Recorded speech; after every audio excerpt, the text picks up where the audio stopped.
Hey guys, and welcome to the first episode of Weekend Bookends. This is kind of a play on the Friday reads sort of videos, mostly because these are the kind of videos that you need to film and upload the same sort of day, because they sort of talk about books you have read and books you plan to read.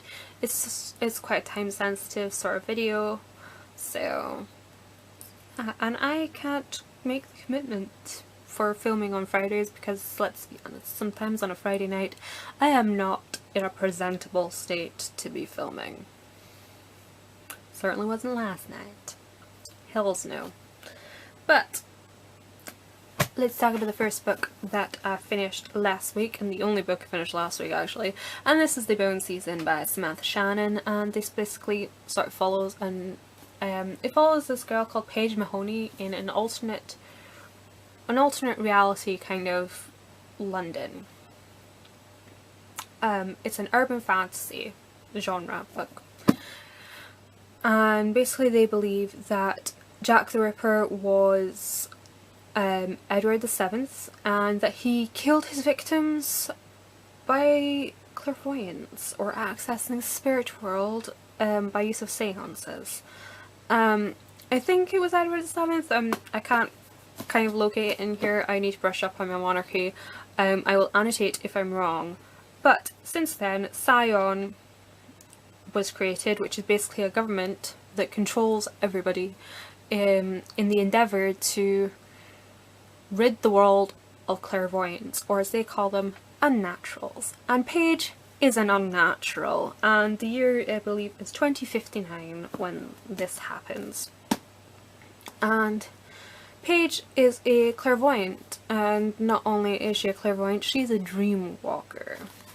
And if we consult the table at the front of the book, a dream walker is part of the Jumper area, which is the highest order of clairvoyant, and they are able to affect the ether outside their own physical limits, greater than average sensitivity to the ether. And what this basically means is the ether is a sort of realm that's layered over our world where the spirits dwell, and most clairvoyants have to use some sort of tool to access the ether, whereas a dreamwalker, they can just go there. So she kind of becomes a valuable commodity within the unnatural underworld of Scion, and it kind of goes from there. I don't want to go too much into detail because it takes, I think within the first couple of chapters you're no longer in Scion London, you're somewhere completely different, and it is completely weird. And yeah, I'm very much looking forward to the Mime Order. It comes out in January. Can't freaking wait. But this book sort of ended really weird. Like, there's a romance in it that I totally saw coming. I don't mind that. It's fine. But they sort of rushed the sort of affection area of the romance, and then it suddenly just ended. And I'm just like, wow. I know, no. The romance element could have been used more to drive the plot, and yeah. I did find Paige a little annoying at times, but I did enjoy it. As a whole, it was a good book. It was good enough to want to read the second one. I would recommend giving it a go, because if you haven't read as many sort of urban fantasies as I have, it might be refreshing to you, you know? These are just little nitpicky things. I also went to the library because I totally need more books to read, right? I just kind of got bored one evening. I got out early from work, and I decided to just wander up to my city centre's library, which is open late on Mondays and Wednesdays. It's open till 8, which is awesome. And I went into the children's library to see what they had that was new. I was actually looking for Rainbow Rowell books. They don't have any. So I ended up with another couple of things. I picked up a physical copy of Endgame. I did get a copy of this from NetGalley to read on the Kindle, and it was really difficult for me to read on the Kindle. So I figured I'd get an actual physical copy of it, because it's like the way it's written and everything, it's not very broken up. It's just this massive block of text with images and symbols in it, and it doesn't really translate well into an e-reader. So if you want to read Endgame, I would recommend trying to get hold of a physical copy of it.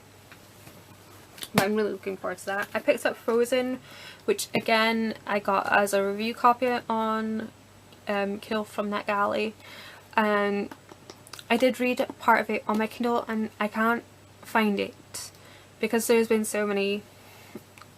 I really shouldn't get so many free books on Kindle. I need to do a blog post on free classics and things, but I basically hoarded loads of free classics that I know that I want to read at some point, and now I can't find this on my Kindle. It's somewhere lost in the pages. But so I decided just to pick up a physical copy. It's only like, it's less than 400 pages. It won't take me too long to read it. I will have a nice long bubble bath and devour it intensely. And the last two books I picked up from the library was Alice in Zombieland by Gena Showalter. Or Showalter? I'm not too sure. But I've heard really good things about it. No one's really discussed what it's about. They've just said it's Alice in Zombieland and it's awesome. So I like Alice in Wonderland. I liked the Looking Glass Wars. So give it a go. See what it's like. And then I picked up Nightshade by Andrea Cremer, which I heard, I believe it was Jessica from the Chapter Chicks. She was talking about series and she mentioned this and how it used to be all over BookTube and it suddenly disappeared into thin air and they just happened to have it. So I picked it up while it was still fresh in my mind, and this is quite a hunker of a book. It's about 460 pages, so I have until the 15th of December to read all of these. I'm pretty sure that shouldn't be too much of a problem. I will fit it in amongst other books that I want to read, one of which is The Luminaries by Eleanor Catton. And yes, I was wrong, it's not about a cult at all. I believe what made me think it was about the occult is because the chapters are set out like the cycle of the moon, and they get smaller as the book goes on. So we have the full moon, which is the longest chapter, and then we have the waning moon, which is the shortest chapter. And at the start of each chapter it has sort of graphics. It's like illustrations from an almanac, and if anyone follows like witchcraft or anything like that, almanacs are quite important in that area. And basically an almanac just sort of follows the cycle of the moon and planetary movement, and it's really interesting. I might do a video sometime on the witchcraft books I have. I don't have that many, but I might talk about it. But yeah, that's basically what this is about. I've so far only read 10 pages of this. At the start, a man walks into a room. 6 pages later, I know everything about this man, but he has not left the doorway yet. It's the Man Booker Prize winner. This is literary fiction, and it hurts my head. I will, however, enjoy the challenge of reading it. I know it's going to take me a very, very long time, and I will give you guys periodical updates as I go through it. I'm not planning to sit down and just read this in a couple of days. This is going to take me a long time to digest. And lastly are some of the books from my my reading goals challenge video, which, by the way, thank you guys so much for your feedback on that video. Thank you. I thought you guys might get a little bit bored with all the book videos, but you seem to like them. So I picked out 5 of the shortest books to read. Versus the Peerless Flats. Again, I've already started this. It's chapterless text, but it's still broken up into chapters kind of way. And it's very interesting. It kind of reminds me a little bit of Janice Galloway's writing.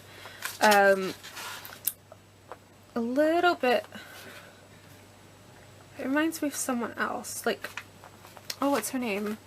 Angela Carter. It reminds me a little of Angela Carter. But this shouldn't take too long to read. I picked out The Time Machine by H.G. Wells, which again is less than 100 pages, be done in a day. Truman, Capote, Breakfast at Tiffany's, again under 100 pages, be done in a day. The Picture of Dorian Gray by Oscar Wilde. This will be a nice one for while I'm at work, because we're coming into that sort of that period in business where it's winter, we're a beachfront cafe. It's not gonna be all that busy, so sometimes we have downtime. And lastly, we have from, I still don't know how to say this guy's name, Yevgeny Zamyatin. We'll go with that. Yevgeny Zamyatin.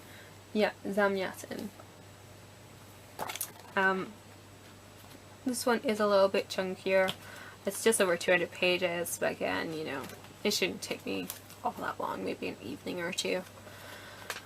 So that is my plan. I know there's a lot of books to sort of throw at you. What I'll probably do with library books is sort of sandwich one in between the goal books, like read 2 of them in a library book and then the other 2. And like I said, with the Luminaries, it's gonna be, I'm in it for a long haul. I'm determined to read it. I like the way it's written. It's just, it sort of circles back on itself a little bit, and it uses a lot of big words, and I'm sitting there with a book in one hand, a dictionary in the other. It's good though, it's a learning process. I saw this study that the average adult reads at the level of a 15-year-old, and for pleasure we read around 2 years younger than our comprehension, so the average adult reads at the level of a 13-year-old for pleasure, which is why young adult fiction and I hate to say this, trashy fiction, I hate saying that, but literary buffs would say it, my English teacher even said it, trash fiction or pulp fiction. That's why books like that are so popular. Chick lit and pulp fiction, like thriller books like Mills and Boone and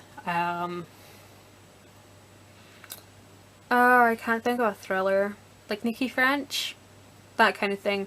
That's why those are so popular, because they're not meant to challenge you, they're just meant to entertain. Whereas things like newspapers, they're sort of at the limit that people like comfortably. We can read up to 2 years above our comprehension, and that's challenging us, which would be around the 17-year-old mark for the average adult, and that's the level that newspapers are written at. Literary fiction, however, is written a little bit more advanced than that, so it can be really challenging, if you get what I'm trying to say here. I don't quite know what I'm trying to say here, I just wanted to share the information, which is why when you pick up something like this that's won the Man Booker Prize, don't expect to just dive into it and it to be all easy breezy and you'll devour it in a couple of hours. this thing is meant to be digested, and it's probably full of hidden meanings and themes and imagery and symbolism, and I mean, Christ, they planned the chapters to the cycle of the moon. Literary fiction. Yeah.